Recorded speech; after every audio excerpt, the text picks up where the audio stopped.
During our final university year, while hanging out with friends, I encountered Sarah celebrating her 21st birthday at a local Nashville club. Literally colliding with her table as I walked by, I inadvertently spilled her drink into her lap. After a few awkward moments, I apologized, and as we conversed while cleaning up, I couldn't help but ponder the concept of love at first sight. Nevertheless, I believed a unique chemistry pulled us together like a magnet. From that night onward, we commenced dating and never spent time apart. A year later, we exchanged vows, marking the beginning of our shared life. I'm Jonathan, but my friends call me Johnny. Armed with an accounting degree, I became a certified public accountant at a prominent Atlanta firm, where Sarah and I settled near our family. After gaining experience in the corporate realm, I ventured out to establish my own firm.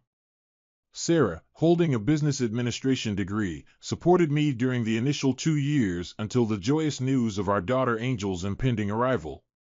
Our relationship mirrored a fairy tale with an enduring love that persisted as we welcomed Angel into our lives. Over the subsequent decade, we embraced the routine of a typical family life. My focus was on business growth while Sarah managed household affairs and raised our daughter. Our bed life was a source of contentment, with a frequency of at least 3 times a week.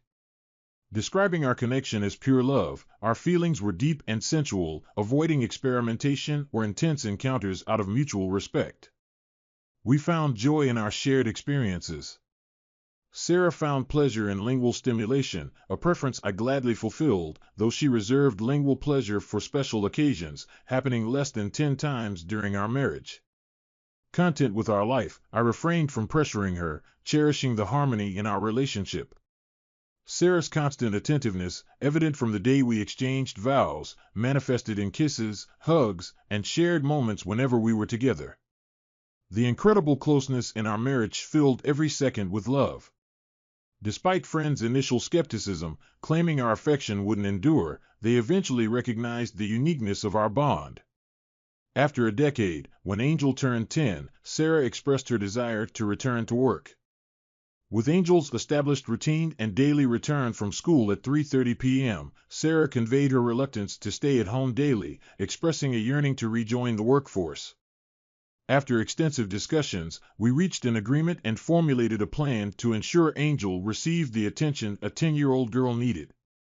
Sarah secured a position as a personal assistant to William, a lawyer 10 years her senior. The job's favorable hours allowed Sarah to be home by 4 o'clock every day, maintaining her presence for Angel. Our family grew stronger over time, residing in a comfortable apartment within an upscale complex with country club membership. Our financial stability allowed us to save for Angel's college and our retirement. We lived a blessed life free from health, financial, and happiness concerns. As expected, our bed life underwent changes after a decade of marriage, slowing down from 3 to 4 times a week to only twice, typically on Friday and Saturday nights. While we became somewhat predictable, our love endured, and we continued to revel in our closeness. Sarah's unwavering attentiveness and displays of love persisted throughout the years, making our shared closeness more fulfilling than our physical expressions of love. Receiving spontaneous kisses and hugs, along with acknowledgement for her love, overwhelmed me. It constituted the most significant aspect of our marriage. I reciprocated the affection, but Sarah consistently ensured I understood the depth of her love. Angel joined the math club, staying after hours and returning home around 5 p.m. Simultaneously, Sarah began working late 2 nights a week, coinciding with Angel's schedule. We avoided leaving her alone at that age, ensuring our schedules matched. William, Sarah's boss, earned a promotion to senior partner in his father-in-law's firm. Consequently, Sarah worked a few extra hours on Tuesday and Thursday nights, returning home by 7 p.m. On these nights, I ensured dinner was ready for her after her long workday. Other than those 2 nights, everything in our marriage remained unchanged. My business was thriving, generating a good income as the company expanded to 45 employees. We became a well-known and respected accounting firm, becoming a target for acquisition or merger with larger firms in the area. At 15, Angel began contemplating college and her future. Sarah still worked for William and remained as attractive as when we first met. The years treated Sarah well, maintaining her slim figure, complemented by long appealing legs and a shapely bum. Despite her attractiveness, she maintained a professional and conservative demeanor. Our lifestyle, deemed by some as boring, involved spending most of our time together at home, attending movies, or family events with our daughter. We were always together as a family, never going out alone or without each other as a couple. I received a call from William, her boss, informing me that Sarah would be honored with an award at a banquet the next month, and both Angel and I were invited. I proudly accepted the invitation, revealing to Angel that her mother would receive an award for professional excellence. Since it was a surprise, they wanted us there, and usually these meetings were for staff only. We were asked to keep it a secret until the award ceremony. In the last 5 years since Sarah started working for William, she consistently delivered excellent work, contributing to her increased happiness at home and boosted self-esteem. I knew she worked hard and was well liked in her company, and now hearing about their desire to show appreciation made Angel and me proud. Sarah informed us about an upcoming business meeting at the Ritz-Carlton downtown, where she had to work late and give a presentation to the entire company. She looked forward to it, having spent many hours preparing in the weeks leading up to the event. At the time, she was unaware of our invitation or her award, and Angel and I kept it a secret. We could hardly wait for the event and Sarah's award. I took Angel shopping for a new dress, and I bought a new suit to ensure she would be proud of her family at the award ceremony. Sarah wore a knee-length dress with a back cutout, balancing professionalism with showcasing her beautiful curves. At 37, she remained attractive and desirable. Before the limo picked her up to make arrangements for the meeting, Angel and I hugged her, wishing her luck for her evening presentation. With 2 hours to get ready after she left, we both dressed on time and left to be at the event. About 30 minutes before Sarah's presentation, one of the hosts greeted us, seating us at a central table with a clear view of the stage. Angel and I received special treatment, with everyone expressing their love for Sarah and delight in meeting us. We felt so welcome and happy to be there for our wife and mother. The lights in the audience dimmed as the introductions began. On stage, spotlights flickered as the first speaker introduced the firm's founder, the CEO, and then William, the senior partner. William provided a concise overview of the company's successful year and then introduced Sarah, who was tasked with sharing some of the past year's achievements. Sarah graced the stage, radiating beauty as always, and I observed Angel's pride in seeing her mother commence the presentation. With a professional and practiced voice, Sarah delved into the company's excellent year, its accomplishments, and future projects, speaking for approximately 10 minutes before returning the stage to William. Before her departure, William embraced her, delivering a few words to the audience. He highlighted the close collaboration with Sarah over the past 5 years, emphasizing her integral role in the organization. He expressed conviction that some of the successes outlined wouldn't have been possible without her. William then honored Sarah with the Chairman's Club Award, the company's highest honor, reserved for employees going above and beyond the call of duty and recognized for their commitment. Sarah received a sizable plaque and an envelope containing a $10,000 award. With tears in her eyes, she accepted the check, embraced William, expressed gratitude to the audience, and turned to Angel and me. Our eyes welled with tears as we shared the pride in our mother's achievements, and those at our table offered hugs, creating one of our most joyful evenings. Overflowing with pride and unable to suppress our smiles, we headed for a drink as the lights came on. Taking my daughter's glass, I assured her I'd be right back at the bar. Amidst long lines, I spotted an empty one near the stage and decided to fetch a double Jack and a soft drink for Angel. In high spirits, I threw $5 into the tip jar, collected my drinks, and turned to return to my table. It was precisely at that moment when my world fell apart. On the way back, something caught my eye, leading me to witness a couple behind the curtains engaged in a love-making embrace. Initially deeming it out of place for such an event, I recognized the dress, the same one Sarah had worn that night. I turned once more, frozen in place, observing the couple sharing a heartfelt kiss. The embrace conveyed a familiarity beyond the moment, suggesting this wasn't their first lovemaking encounter. It felt as if I were having an out-of-body experience, standing frozen with 2 drinks in hand and my mouth agape. I watched until the couple separated, confirming that it was indeed the love of my life sharing a romantic kiss with her boss William. In that moment, I dropped one of the drinks, drawing the lover's attention. Sarah saw me and appeared shocked. As I returned to my senses, I turned and walked back to the table with the remaining drink. Sarah caught up, explaining the situation, and in a daze, I nodded and sat quietly with a sorrowful expression for the remainder of the evening. It was evident that I was distressed and no longer able to share in the joy around us. I witnessed more than a friendly kiss, and in fact, Sarah and I hadn't kissed so passionately in years, over 5 to be exact. Reflecting on those years and the changes that had occurred, I sensed trouble looming, though I wasn't certain of its nature at that point. Driving home, Angel and Sarah discussed the night, with Angel expressing pride in her mother. Still reeling from what I'd seen, I remained silent, lost in my own thoughts. Both girls noticed my reticence, attempting to coax me into conversation, but I maintained a persistent silence. Sarah, sensing the unease, tried to make amends with sweetness and extra affection, but I wasn't receptive that night. I made an effort to conceal my emotions from Angel, however, being perceptive, she sensed my distress and sensibly allowed me to be with my thoughts. Before bedtime, she expressed her support, mentioning that she was available for a conversation. After a hug and a kiss, she went to bed. I silently withdrew, and shortly thereafter, Sarah joined me in the room. She inquired about my well-being, expressing concern. Despite her attempt to comfort me, after a minute of silence, I chose to turn away, apologizing for the situation. She pleaded for communication, but I lay silent, anger replacing my initial shock. I refrained from speaking, realizing any words would be hurtful and unproductive. That night, her attempts at affection went unanswered, and I endured the worst sleep. The next morning, a Saturday, I opened my eyes to sunlight, anticipating a challenging day. Recalling the distressing scene, I tried to make sense of the situation.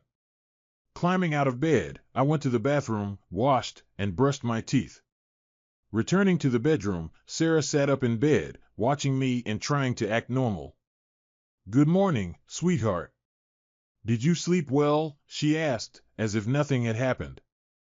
I ignored her question, donned a pair of jeans and a t-shirt, and before leaving the bedroom, I looked at her, speaking to her for the first time since the kiss. Turning to her with a hateful look, I uttered, "How long?" She didn't answer, merely looking at her hands. I left her, heading out for breakfast and some time to think.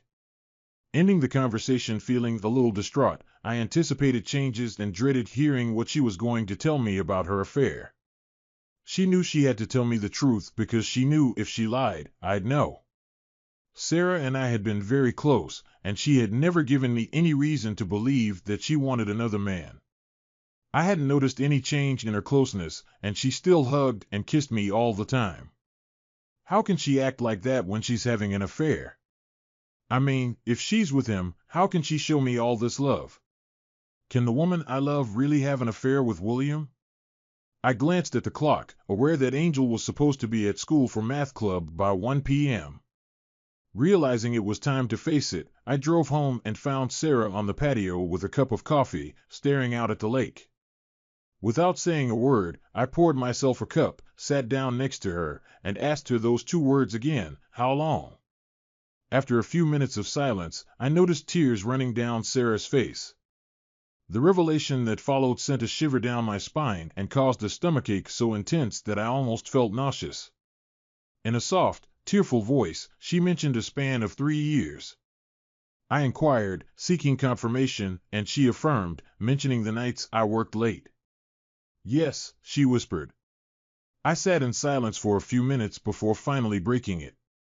My attempted understanding led to the conclusion that the 2 nights she worked late every week for the last 3 years were the only time she had been lovemaking with William. Seeking clarification, I asked if my understanding was correct.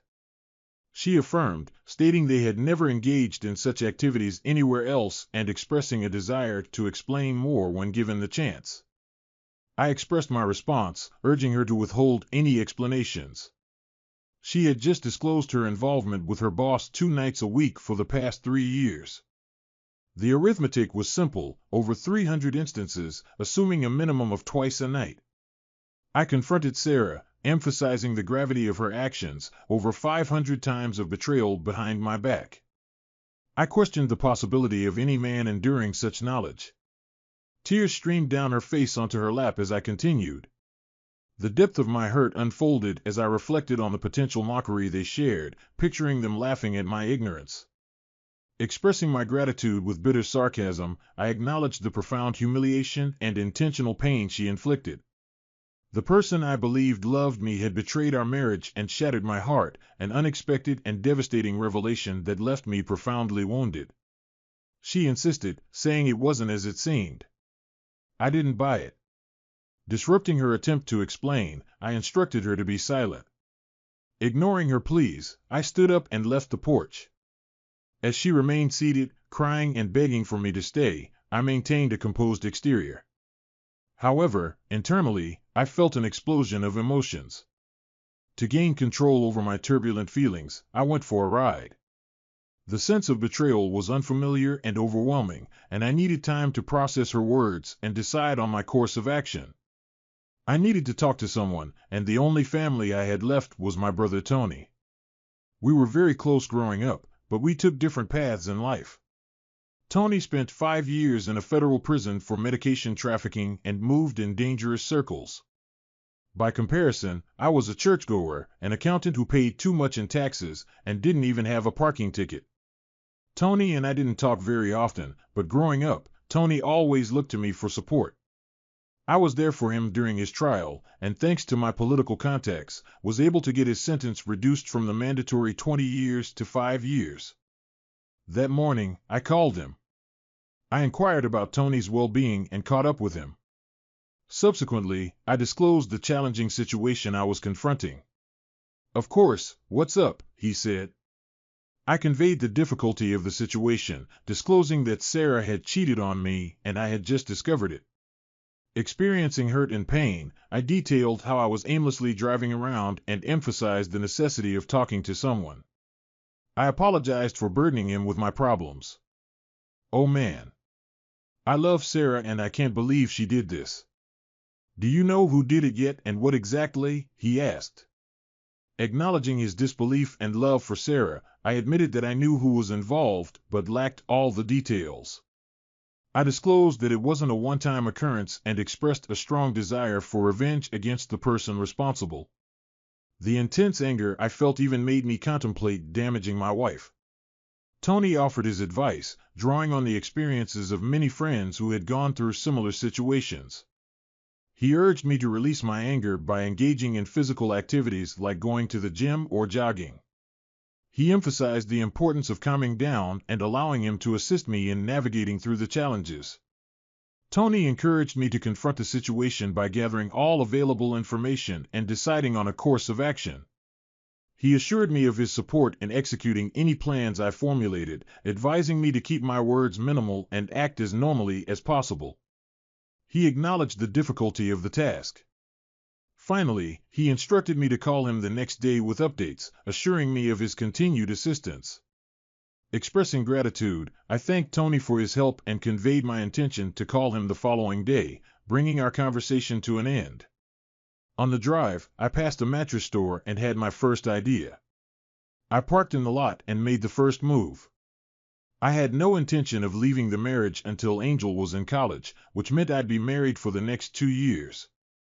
There was no way I was going to sleep with Sarah again, and I'd be damned if I left my bedroom. So, I had my first action plan, which made me realize there was a lot more to do. After meeting with the salesperson, I told them I'd pay full price if they could deliver the 2 full-size beds I had just picked out, along with all the furniture, including the headboard, and all the hardware and assembly. I paid an extra $100 to have the current king-size bed dismantled. I paid, and we arranged delivery for 4 p.m. that afternoon.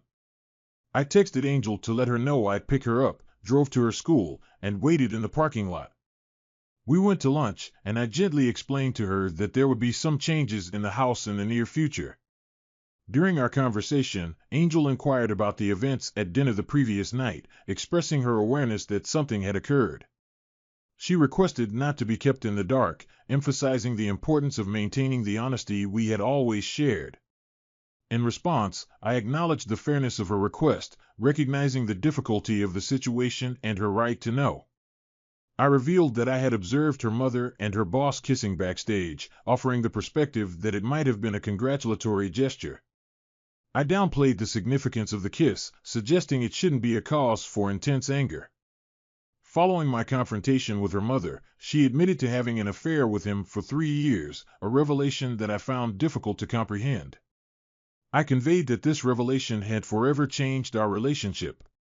Angel then questioned whether I intended to divorce her mother. I explained to Angel that I hadn't decided on divorce yet and that I was still working through the situation. I reassured her that we would remain married, but things would be different. I emphasized the importance of her being strong and not taking sides, reminding her that her mother loved her. I acknowledged the mistakes her mother and I had made, but expressed the desire for Angel's life not to be adversely affected by them. I asked her not to judge us and to understand that we loved her more than anything. Throughout this conversation, she was in tears. She was aware that revealing the truth had caused me pain, and though I didn't want her to feel guilty, she insisted it was necessary for Angel to understand why our lives were changing. When we returned home together, Sarah was surprised. Judging by Angel's expression, it was clear that I had shared the information. Angel, in response, gave her mother a disdainful look and retreated to her room without uttering a word. I explained to Sarah that Angel had a right to know, and it was crucial for her to comprehend the reasons behind the impending changes in our household. I suggested that Sarah explain things to Angel once she overcame the initial shock. Concerned about the future, Sarah inquired if I planned to divorce her. I assured her that it wasn't an immediate consideration, as I wanted to observe how things unfolded, especially considering Angel's well-being. However, I affirmed that significant changes were inevitable, beginning from that day. Sarah pleaded with me to allow her to explain and implored me to understand, emphasizing that she loved me and that we were husband and wife. I confronted Sarah, pointing out that she had willingly engaged in an affair with William over 500 times without my knowledge. I expressed my disbelief that she believed there was anything she could say to gain acceptance from a self-respecting man. I questioned her perception of my strength and suggested that she hadn't thoroughly considered the consequences of her actions. I revealed that what truly hurt me was the loss of the closeness that I had once cherished and looked forward to. I declared that I could no longer share that closeness with her, and I conveyed the impact it would have on me emotionally. I stated that I would no longer go to bed with her or make love, and I expressed the sorrow I felt in losing the small gestures of affection like kisses and hugs. Acknowledging the inevitability of changes in our relationship due to her breach of marriage vows, I declared that, like her, I would no longer be faithful and would seek other lovers. This was a departure from my previous stance, as I had never considered such actions before. I concluded by asserting that she could continue seeing her lover because she would no longer receive anything from me. It was as if she had received a blow on the head and physically withdrew from my remarks. She lost her balance and dropped onto the couch. Startled, Sarah had obviously not realized the consequences of her infidelity. I communicated to Sarah that I couldn't agree to remain faithful after her betrayal, considering the magnitude of her actions. I expressed my intention to seek other relationships, a decision influenced by the pain caused by her cheating, lying, and infidelity. As the conversation unfolded, the doorbell rang, providing a timely interruption. I welcomed the installers, who had arrived to remove our shared bed. I explained to Sarah that as a result of our strained relationship, I had purchased 2 new beds to replace the old one. The installation process was already in progress. Sarah questioned the presence of the installers and the reason behind the changes. I clarified that since I had decided never to share a bed with her again, it wouldn't be fair for either of us to move into the guest room. Therefore, I had bought 2 separate beds. Our current bed was being removed, and new ones were being set up. I informed her about the option to exchange her mattress within 90 days if she didn't like the one I had chosen. In response to these revelations, Sarah inquired with surprise, "We're going to sleep in separate beds?" I explained to Sarah that it wouldn't be fair for either of us to give up our shared bedroom, especially since our closeness had come to an end. I expressed disbelief at the situation and the necessity for the changes that were taking place. In response, I reminded Sarah of her affair with her boss, emphasizing that it had occurred over 500 times behind my back. I watched as the men removed the bed we had shared for years, feeling a mix of pain and regret. The regret stemmed from being married to someone who had betrayed me so profoundly. The following day, I called my brother Tony, revealing the shocking truth about Sarah's affair with her boss. I expressed my astonishment at the revelation that she had been involved with him twice a week for the past 3 years, amounting to over 500 instances. I admitted to feeling blindsided and humiliated, uncertain about how to proceed. I sought information about the identity of the man involved in the affair. I disclosed to my brother Tony the identity of Sarah's boss, William Aston, and expressed my deep dissatisfaction with the situation. Tony sympathized, acknowledging the unfortunate circumstances. I then shared my desire for William to experience significant suffering for his role in the affair. Tony asked about my plans regarding Sarah, and I expressed my intention to divorce her once our daughter Angel was in college. I revealed my plan to make her life difficult until then, shutting her out and ensuring a lonely existence. I emphasized my determination to expose her actions and ruin her career if she attempted to initiate a divorce before Angel started college. Concerned for my well-being, Tony offered to take care of William Aston while I managed affairs at home. I cautioned him against engaging in any activities that could lead to legal trouble and insisted on handling my situation responsibly. Tony assured me that he understood and promised not to take actions that could jeopardize his own safety. We concluded the conversation with the understanding that we would talk again soon. The following weeks were stressful at home. Sarah tried to engage me in conversation, but I refused to answer her more than a word or two. I could tell she was frustrated and tried to help me forgive her, but I was still hurt, angry, and unyielding. I buried myself in work, came home late every night, and wasn't home on the weekends. Tensions were high, and everyone was walking on eggshells, waiting for me to explode. When I came home one night after a long day at work, I found Sarah in her bed, waiting to talk to me. After all these years of sleeping with the only woman I loved, I was now sleeping in a bed just a few feet away from Sarah's. It was sad, and I wasn't sure how I was going to do this for the next 2 years until Angel left for university. After my shower and as I lay down in bed, Sarah initiated a conversation asking about my day. I responded briefly with a simple good. She expressed a desire to discuss some matters and acknowledged that she knew I wanted nothing to do with her. Despite that, she conveyed her love for me and expressed a willingness to make small improvements in our relationship. She proposed the idea of quitting her job, suggesting that we didn't need the extra money and that she could be more present for me. She asked for my thoughts on the matter. Despite my efforts to control my anger, her attempt to use terms of closeness triggered a rage in me.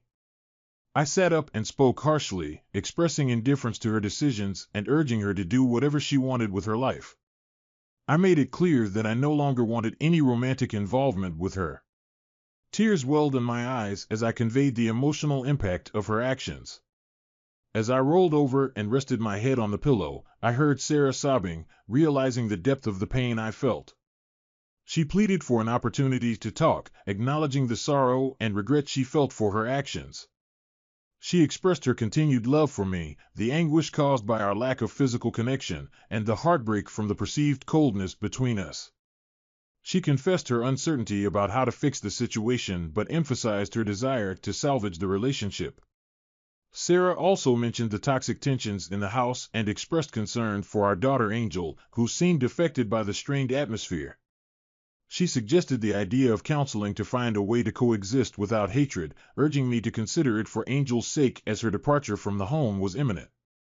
I sighed, acknowledging the fairness in Sarah's concern for Angel, realizing that our daughter was going through a difficult time. After a brief pause, surprising Sarah, I agreed to attend therapy, emphasizing that my motivation was solely for Angel's benefit, not Sarah's. Sarah, visibly moved, interpreted this as progress, and her tears shifted from sorrow to happiness. The following evening, Sarah informed me that she had found a therapist and planned to meet with her individually the next day. She mentioned arranging a couples meeting for Friday at 3 p.m. Recognizing the necessity to find a way to coexist without a prolonged divorce process, I agreed with Sarah's decision and acknowledged that living in peace was essential. Angel expressed excitement upon learning about the counseling sessions, hopeful that they might bring her family back together. Her smile, absent for weeks, reappeared. Sarah shared the news with me, stating that Angel was pleased about my agreement to attend couples counseling. Every night after work, I dined alone, intentionally avoiding spending time with Sarah. However, the absence of my daughter, my Angel, during these moments left a void. I longed for the warmth of her smile, the comfort of her hugs, and the endearing way she called me Daddy. Despite my desire to distance myself from Sarah, the yearning for a connection with my daughter tugged at my heart. Sarah went to her solo counseling session and was wiped out that evening. When I got home, I found that she had been crying, and I realized that it was probably hard to tell someone that they had cheated on our family for years. Somehow, I had no sympathy or compassion for the woman who had broken my heart. My brother Tony called me later that week to tell me what was going on. He explained that he was still owed some favors from his former acquaintances and that the debt they owed him was not in cash, but in favors for what he had done for them. He told me not to bother, that everything was in control. After contacting one of his associates, Tony explained the situation. They understood and told him they would take care of it and let him know when it was done. Tony explained that they did want to hurt him, and they wanted to leave it so he would remember it for the rest of his life. He left it in their hands, and he knew it was not going to be pretty. Tony gave them the man's name, the place where he worked, and his phone number. That was all they needed, I guess. When Sarah told William that I had found out about their affair, he was heartbroken. He loved Sarah and the way she made him feel. Apparently, they considered themselves a couple when they were together and shared their love during that brief time alone. After their affair became a habit, neither of them believed that their few hours a week could hurt anyone. They were simply two friends spending some time together. Both believed that their spouses never gave up anything or missed their love in time. It was only a few hours a week, and neither spouse missed their short time together. It was the perfect relationship that gave them the excitement and extra love that had been blunted by many years of marriage. After the initial meeting with Dr. Winters, the counselor, our session commenced as expected. The counselor took the lead in initiating the conversation. She addressed me, expressing gratitude for my attendance, and acknowledged that Sarah had already shared her perspective during their meeting earlier in the week. Dr. Winters emphasized the importance of honesty in my responses and assured me that everything discussed during the sessions would remain confidential. She encouraged openness, reassuring me that nothing I said would be shocking to her. I nodded in acknowledgement, curious to see how the session would unfold. The counselor, Dr. Winters, prompted Sarah to share her intentions for the counseling sessions. Sarah, my unfaithful wife, turned her attention toward me, her eyes filled with tears, and expressed her desires. She conveyed a strong longing to communicate with me, rebuild our family, and restore the physical and emotional connection we once had. Her emotions were palpable, and I sensed the sincerity in her words. Although it was difficult to witness her pain over the loss of my love, I maintained composure, sitting quietly as she wiped her eyes with a handkerchief. When asked by the doctor about my goals for the sessions, I expressed a desire to eliminate the haunting significance of the number 500 from my thoughts. I noticed Sarah's reaction, a wince and averted gaze, as I mentioned the number. In response to Dr. Winters' confusion about the number's significance, I adopted a sarcastic tone, referencing Sarah's prior session with the counselor. I questioned Sarah about omitting this detail, prompting the counselor to request a more coherent explanation. I clarified that, being an accountant, numbers held particular importance to me. I revealed that over the past 3 years, Sarah had engaged in lovemaking activities with William over 500 times without my knowledge. This revelation had left an indelible mark on my consciousness, making it the first thing that came to mind whenever the number 500 appeared. After each outburst, a period of silence ensued as emotions settled. The counselor, addressing me as Mr. Park, expressed understanding of my pain but cautioned against using hurtful language. I offered an apology, acknowledging the necessity of expressing my pain and perspective. Sarah, in tears, repeated her apologies, and my anger subsided as I finally relaxed. In response to the counselor's question, I expressed a desire to find a path toward forgiveness for Sarah. My ultimate goal was to create a home devoid of hate and anger, especially for the sake of our daughter. I emphasized the need to live together in peace, recognizing the impact on our family. I thanked the counselor for the opportunity to share my sentiments. Over the next few weeks, I managed to speak in a friendly tone without the venom. Things at home were much better, not good, but better. Angel was home more often, we went out to eat, went to the movies, went out with friends, and tried to be a normal couple. The only problem was that everyone noticed that there was no closeness between us at all. I never held her hand, we never kissed, and I never let her hug or touch me. Several friends asked Sarah what was wrong because our affection was the exact opposite of what everyone had seen in the last 15 years. It was obvious that we were having a hard time, but we kept going. 2 weeks into our initial couples session, there was an intrusion at William's residence. Unidentified men entered swiftly, administered a beating without disclosing their motive, and promptly left. William was later taken to the hospital. Upon learning about William's incident, Sarah was thunderstruck, aware that I desired revenge and was somehow involved. That night, recounting how someone broke into her boss's house and attacked him, Sarah watched for a reaction. A small grin flitted across my face as I responded, "Wow, that's something," and resumed reading the book in front of me. Struck by my indifferent response, Sarah's inquiry about my feelings for William struck a nerve. Looking up, I glared at her and retorted, "Oh, I am so sorry your lover got hurt. Do you want me to send him flowers, or should we go see him, darling?" She looked away, and the conversation ended. Sarah sensed my responsibility for the incident and knew that expressing remorse for William could undo all the progress we had made. Earlier in the week, I received a text from Tony with a thumbs-up emoji, marking our last contact for several months. As things cooled down, I wondered if the police would uncover their affair and question me about the attack, but that never transpired. The police put the report on an open case file and shifted their focus to other crimes. Several months passed, and as promised, I began dating and going out late. After Sarah quizzed me about my activities a few times, she realized she should mind her own business and avoid causing problems. I clarified that we were husband and wife in name only, cohabiting for the sake of our daughter. We eventually found a way to remain civil, and family life was improving. Sarah finally comprehended the extent of the hurt she had caused her husband, acknowledging the irreparable nature of the damage.